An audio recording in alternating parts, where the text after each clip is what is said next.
Cette méditation du 20 septembre est intitulée « Quand la foi est éprouvée ». Afin que votre foi éprouvée, bien plus précieuse que l'or périssable, cependant éprouvée par le feu, se trouve être un sujet de louange, de gloire et d'honneur lors de la révélation de Jésus-Christ. 1 Pierre 1,7. Notre foi peut être testée quand nous faisons face à des circonstances adverses, qui éveillent nos sentiments naturels et que nous sentons le désir de les exprimer. Nous devons alors manifester la douceur et la soumission du Christ, et ne pas prononcer un seul mot pour exprimer les sentiments de notre cœur naturel. Si quelqu'un ne bronche pas en parole, c'est un homme parfait, capable de tenir tout son corps en bride. Jacques 3,2. Ce que nous voulons, c'est d'être sous le contrôle de Jésus. Nous ne voulons pas suivre nos propres voies. J'ai entendu plusieurs offrir cette excuse pour justifier leur débordement. Vous savez que c'est là mon tempérament, ma manière d'être que j'ai hérité de mes parents. En effet, ce tempérament et cette manière d'être, ils les ont hérités, cultivés, et se sont éduqués à être ainsi, puis ils s'en servent pour justifier toutes leurs mauvaises manières.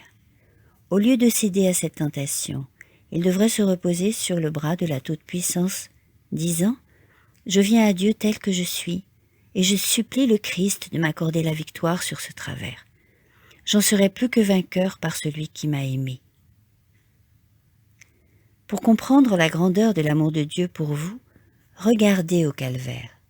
Vous pourrez alors avoir une idée de la profondeur, de la largeur et de la hauteur de cet amour, voir un peu de la grande condescendance de Dieu et du Seigneur Jésus-Christ. Et comment, étape par étape, il descendit dans la vallée de l'humiliation.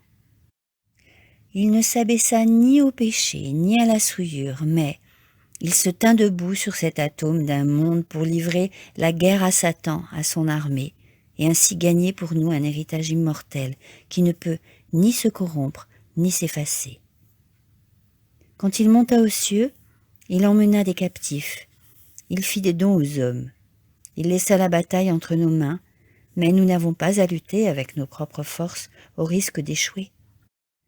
Le Christ et le Père sont là, avec nous, pour nous apporter l'aide d'intelligences invisibles. Il nous faut la foi simple, l'humilité et la soumission du Christ.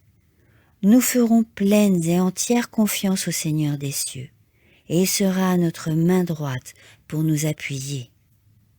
Amen.